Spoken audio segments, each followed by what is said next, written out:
la fe tiene muchos aspectos y todos son importantes para poder crecer en ella. Nosotros nacemos crédulos, nacemos con ganas de creer en cosas. Comenzamos creyéndole a los papás y así vamos creyendo muchísimas cosas. Todavía de adultos creemos tantas cosas que ni siquiera están probadas, simplemente porque somos así.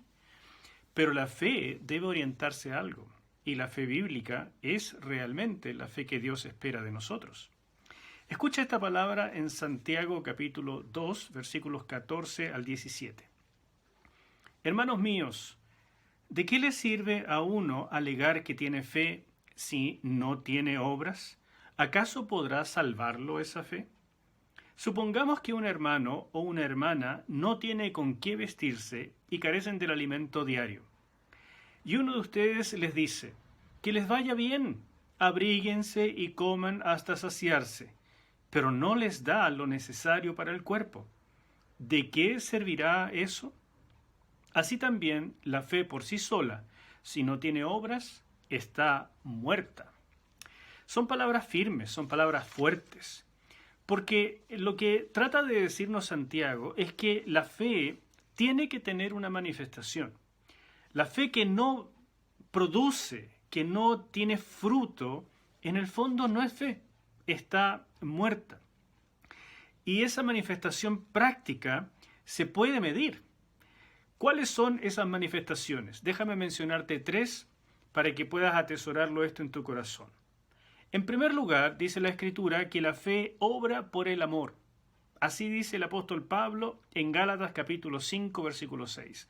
La fe tiene que obrar y obra por el amor. Ahí hay una íntima conexión entre el amor y la fe. Creer en Dios es el resultado de amarle. No podemos creer en alguien a quien no amamos. Y amar a Dios siempre va unido a amar al prójimo.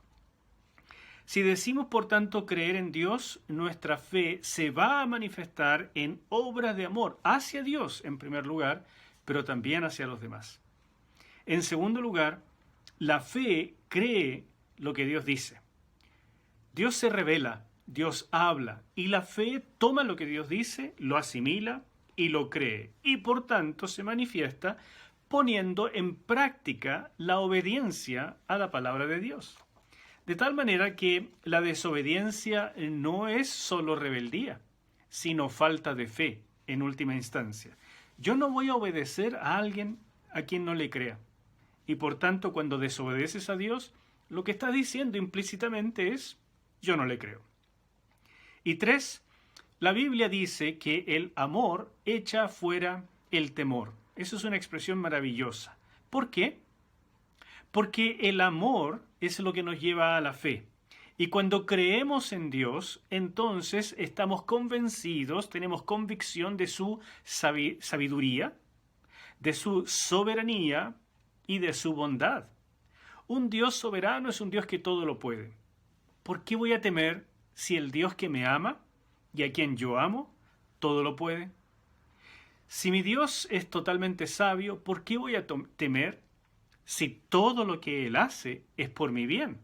Porque Él sabe lo que me conviene. Y si mi Dios es bueno, entonces ¿por qué voy a temer? Si Él siempre me va a dar lo mejor para mí, lo que me conviene. No necesariamente lo que yo quiera, pero sí lo que me conviene. La fe entonces se va a manifestar, en primer lugar, en una vida llena de paz, de armonía, de perdón, es decir, de restauración en todas las áreas de la vida. Si la fe, por tanto, no tiene manifestación práctica, no podemos decir que verdaderamente tenemos fe. Simplemente, la fe no es abstracta ni filosófica. Creer en Dios es sinónimo de creer en el prójimo. Y creer en el prójimo es sinónimo de hacer cosas por el prójimo. Así como creer en Dios es hacer cosas, amar a Dios en la práctica. Dios te bendiga.